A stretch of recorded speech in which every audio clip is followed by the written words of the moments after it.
Say record. Gotta see if it's working. Okay, second time. I'll get this time or not. Who knows? Okay, this is my continuing editorial for YouTube. The purpose being mainly to promote campaign finance reform, to rally the public. Yeah, I don't know how many people are gonna, or it's really gonna do any good, but not many people are gonna watch it. But I figure if everybody that supports campaign finance reform does what I do, we could, and got as many hits as I'm getting, someone could do something. But anyway, right now I'm trying to rally support for Donald Trump from the independents. I'm an independent. I voted for Ross Perot twice. I supported Ralph Nader. I supported Jerry Brown when he ran. I support pretty much all the people that support campaign finance reform. I consider myself a political centrist and an independent. And I'm trying to get rally other independents to vote for Donald Trump instead of Hillary and drop Hillary. And I feel like that some of these people that are staying with Hillary, I think either have like some kind of dogmatic interest going on, which means either their parents always voted Democrat or their religion is liberal or promotes liberalism, or some of that effect where they I think they have a little bit of a bias. And I've been watching some of the people that have been promoting Sanders, and Cenk, for example. He did one recently, which he put one on YouTube recently that says he thinks that Trump is all hot air, all talk, no action. He tried to get money from Wall Street and failed, and he doesn't have his heart and soul in the progressive movement or stopping campaign finance corruption or helping the working class, gain power over the government, gain their power over the government, and increase their standard of living, improve their standard of living, essentially. To what we had back in the 50s. Where working class people were very well off and the rich were too. Everybody was better off. But I'm going to disagree with Cenk on that and take the other side for several reasons. And one, I feel, also I noticed Cenk at the end of it, he said that Hillary should move more towards the Sanders supporters and try to get them, which tells me that he wants Hillary one way or the other. And he has a little bit of a bias against Donald Trump, which he may. Who knows? But anyway, the TPP, Hillary supports the Trans-Pacific Partnership, which basically is like GATT and NAFTA, where they're taking jobs overseas. In other words, corporate America puts all the wording in the treaties. They create the treaties, essentially, and they take jobs overseas, and they don't allow the input from the voting public to stop the jobs going overseas. And this loses our tax base. It means we can't balance the budget because we don't have a tax base. Nobody's working. So the debt gets bigger and bigger. And so that creates other problems. That hurts the economy. I've heard there have been statements made to the effect that if you balance the budget, the economy thrives. I don't know that myself to be true. I haven't studied the economics to that degree. Whether it's true or not, I don't know. I can't verify it. The second thing is he hasn't taken any money from Wall Street. They didn't give it to him. And my feeling is that they are a little more observant and a little more insightful than Cenk, in that they knew Trump was someone that wasn't in bed with him and was opposed to him and was going to stop the corruption.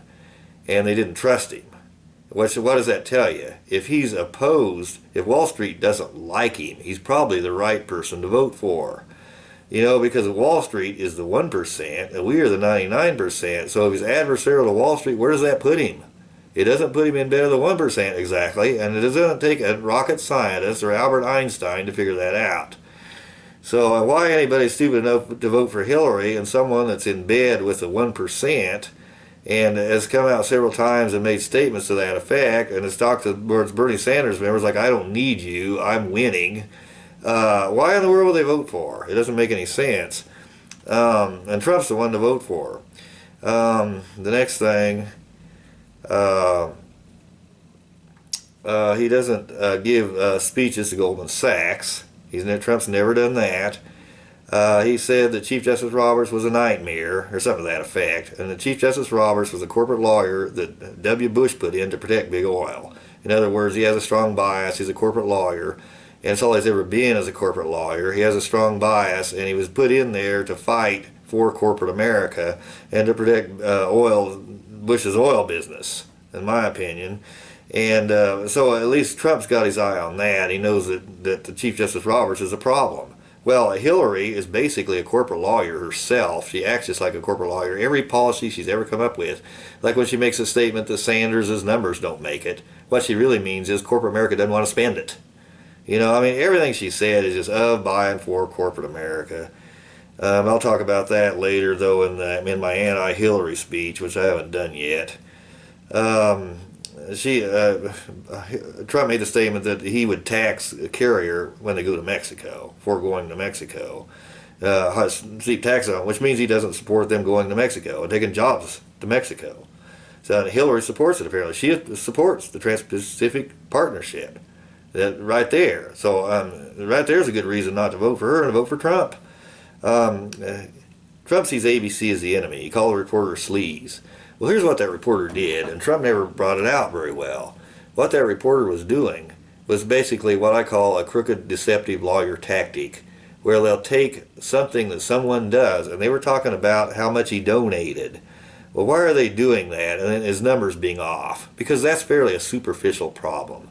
It has little to do with changing the standard of living of the United States and the economic strength and the money and the amount of money and wealth the country has, or anything else. It's just a superficial thing, which means, so he exaggerates a little bit. It doesn't mean anything, and the reason they do that is because Disney owns ABC, and they are in bed with the 1%. They're part of the 1%. They want to keep that power base, that campaign finance corruption power base, the control over the government. So they're going to criticize everything they can and try to National Enquirerize everything Trump does and make it look worse than it is to deceive the public. You can't trust ABC. I mean, anybody that's watched ABC with the election tampering, what they're trying to do and everything else, the deception about the election and everything else, and the fact that they don't bring out anything about the 11 states where there was election tampering going on, they don't take the story at all. You know, because Bernie Sanders got out and knocked Disney up one side and down the other. I mean, he made mincemeat out of Disney when he was in Anaheim. Don't think Disney didn't hear it. And they own ABC. They don't want him in there. And they have a strong bias, and they have one against Trump too, because he's on the side of the campaign finance reform. They don't want him in either. So then you know the ones that want Hillary, and that's ABC. She's right in bed with ABC. You know she's the one you don't want. Trump's the one you do want because Trump's adversarial to him. The next thing...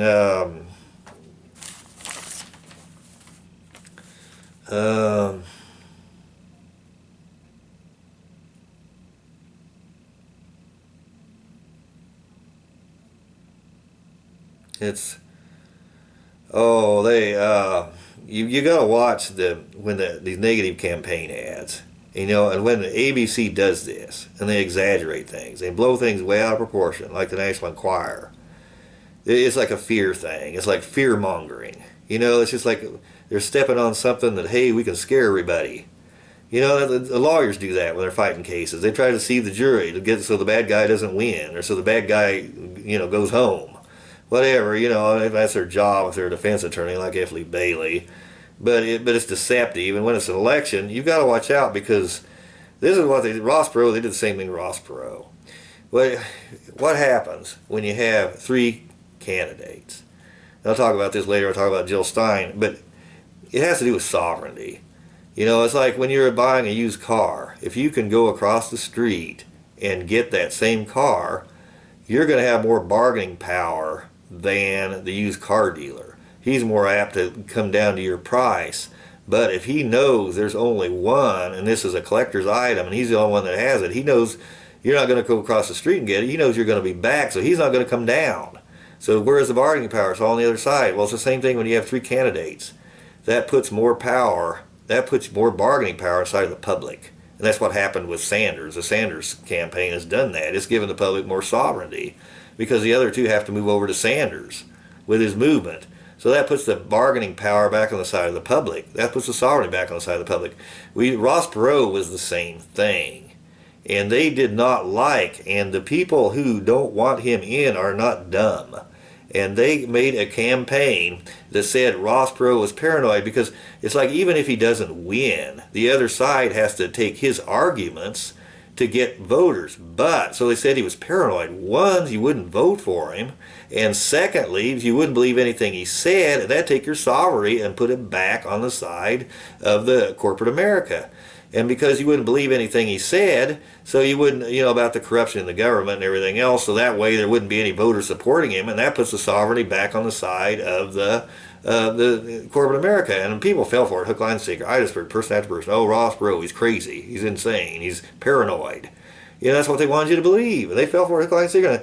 These people that do this are not dumb. So if ABC does anything that makes you think Trump isn't up to standards, keep an eye on it. And chances are it's just some kind of a deceptive lie, and that's how Ross Perot lost the election that time. And that's how the corporate America kept their power base for the government. Let's see.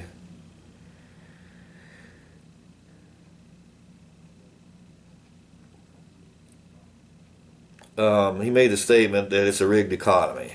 Okay, a rigged political system. Okay, that's another reason to vote for Trump. Because what does it mean? It means he understands the capitalist system a little bit. He understands the difference between crony capitalism and the capitalism that works, that creates a strong standard of living in the country, that creates a strong ratio of imports and exports, that creates a lot of competition where you have a strong technological advancement, so you're strong on defense and stronger and better than every other country on defense, because you have technological advancement in your country, and you don't have lobbyists stopping the technological advancement, and you have competition incentive for technological advancement, so you're strong on the international market with your technological advancement and with your realistic prices. That's how capitalist system works. Crony capitalism is a whole different thing. It's all corrupt capitalism. It's basically a Soviet economy. Well, Hillary doesn't understand this at all. She's never explained it. It's outside of her intellectual range. She doesn't understand it. You've never heard ABC ever ask her. Well, so when she says that Trump's no good with the economy, what about the fact that Trump just said it's a rigged economy, it's a rigged political system? That shows that he understands the capitalist system. He understands why it's not working. Hillary doesn't understand it, so right there, he's going to be stronger with the economy than she is. And she said that he needed to keep his hands off the economy, and, well, I can't remember what else, but, and that he was trouble for working families. He's not. He's not. She's the one that's trouble for it. She's the one that's bad with corporate America. She's the one that doesn't understand the capitalist system. She's the one that doesn't understand why we need to stop corruption and why we'd have more money in the country, the two tallest buildings in the world again, if we had less government corruption. She doesn't understand any of that. It's outside of her range. So there's another good reason to vote for Trump. Let's see what else. But he's starting to understand. He's starting to get it. And I don't trust Cenk so much. I think Cenk has a bias. I think it's probably his parents voted Democrat, and he wants a Democrat in there. But people got to decide for themselves. They got to listen to Cenk. They got to listen to me and then make their own decision.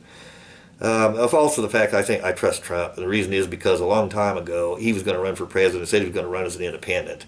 Well, you don't run as an independent if you're someone that always turns the other cheek, if you're someone that puts your head in the sand, if you're someone that always goes with the flow. Independents tend to be salmons going upstream. Almost all of them are. That means Jill Stein. That means Ross Perot. That means Gary Johnson probably. They think for themselves. They go their own direction, which means basically, and this was a long time ago, and he hasn't changed on that. And if the fact that he hasn't changed his mind after this long, and he wanted to run as independent a long time ago, I trust him now a lot more than I do Hillary. And let's see. Okay, the other thing, shows signs of moderation. Oh, another thing here's why I think Trump may be a pretty good president. I also like to say, though, that he's a muddy Corvette. And that's the way by that I mean, underneath, he's got a pretty good platform. It's a lot better than people give him credit. And all these shenanigans and everything he's doing is like mudding up his campaign and deceiving everybody. Well, he needs to quit doing that. And I got this analogy from something he said a long time ago. He's on the Phil Donahue show. He says, a long time ago, he says, whenever I see someone trying to sell a car, I always laugh at them. They don't wash it. He's violating his own rule with his campaign by not pandering to the Spanish race and several, other people more than he is. Basically, he's a muddy Corvette, but I think he'd be one of the best presidents we've had in a long time if he got rid of some of this mud, so to speak. And that means because he's moderate, and Gerald Ford was a moderate, and most of them support all of them. All the moderates we ever had, like Ike Eisenhower, brought out how the military-industrial complex did bad things.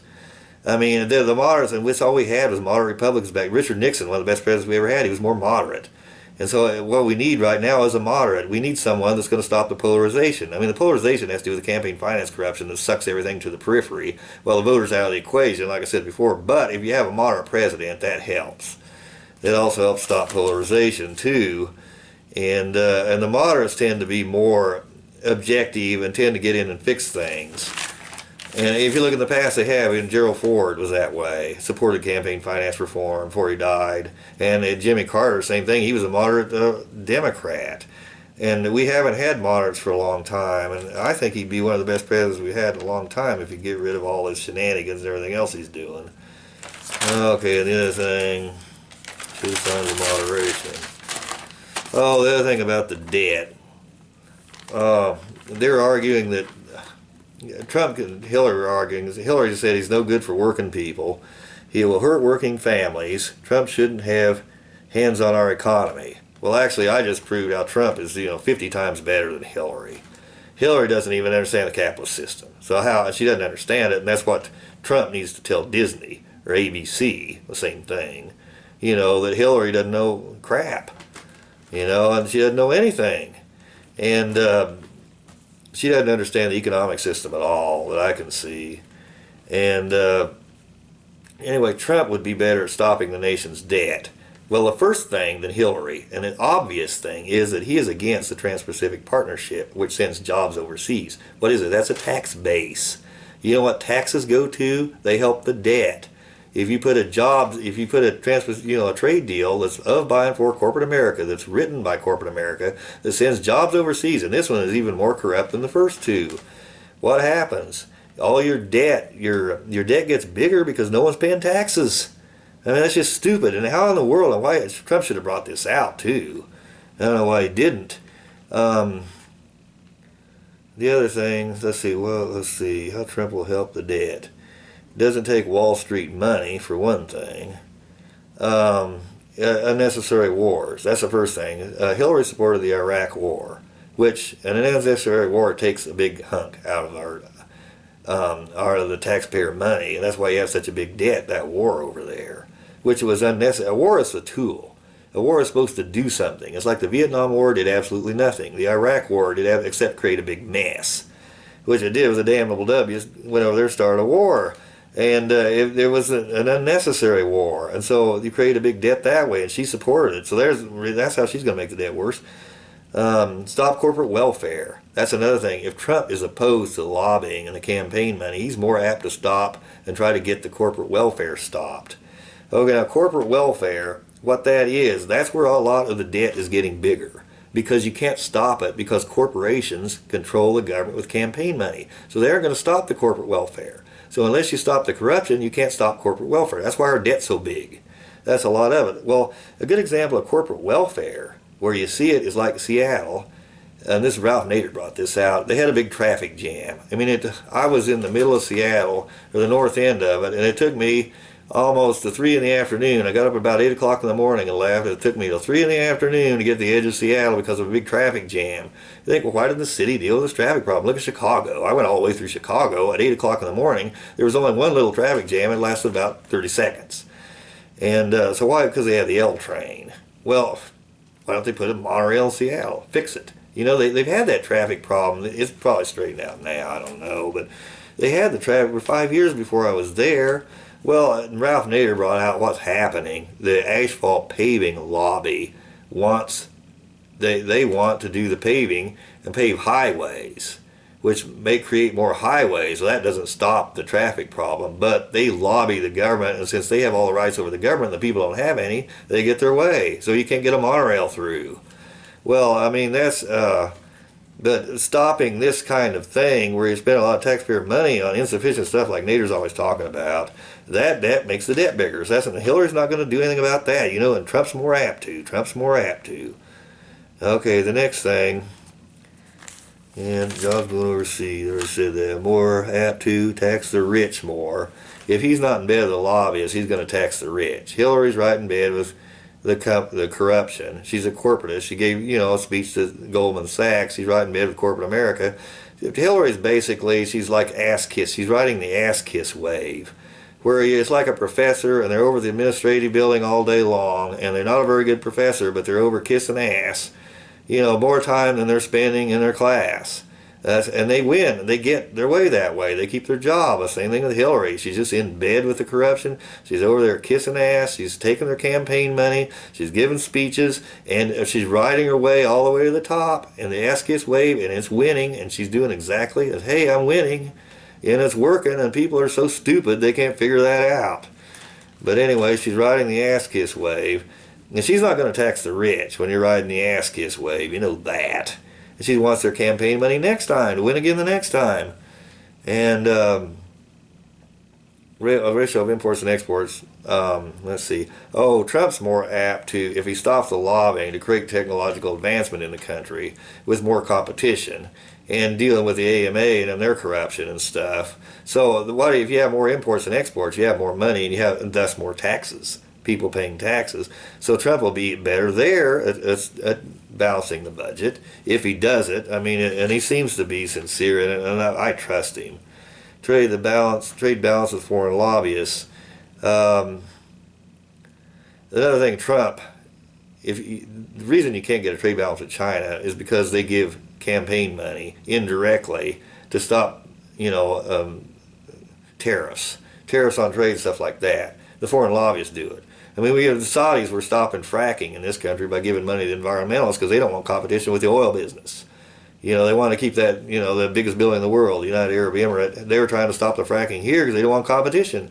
Well, that affects, if you're getting campaign money from foreign lobbyists, that affects your trade balance. Well, Trump's smart enough to see that. I'd say he was. And also the fact that he's been like a used car dealer. Like I say, clear back when he was on the Phil Donahue show. And you notice the farmer is arguing he's going to make China mad, he's going to make Mexico mad. So that's going to hurt the farmer. Actually, if I disagree with that, because look at something. How many times have you known a salesman and everybody complains about them? They're unlikable. I even have some relatives. I shouldn't say anything about that, but anyway, they're that way, but yet they're good salesmen. You don't have to be that likable to get a deal, and he's been doing this a long time. That's all he's done is make deals with people. He knows how to do it, and he's gonna be more likely to get a good trade balance with his experience that he's had, making deals. And they aren't always likable. Car salesmen are. How many times I bought a car from one guy? He was a son of a bitch, basically. But yet you got a good quality car, and so you keep going back. But it's like these people need, the Mexicans need our help, and the Chinese do too. And that'll override, more than likely, it'll override his personality, which isn't so good. So I beg to differ with him, people that argue that way. The other thing, Trump's better for the economy. Well, like I say, I think he understands the capitalist system and crony capitalism, why it doesn't work. And the other thing, I guess that's probably everything there. But he would be a lot stronger for the economy if he got rid of the debt. He's a lot better getting rid of the debt. And he understands the capitalist system, and he understands the rigged economy.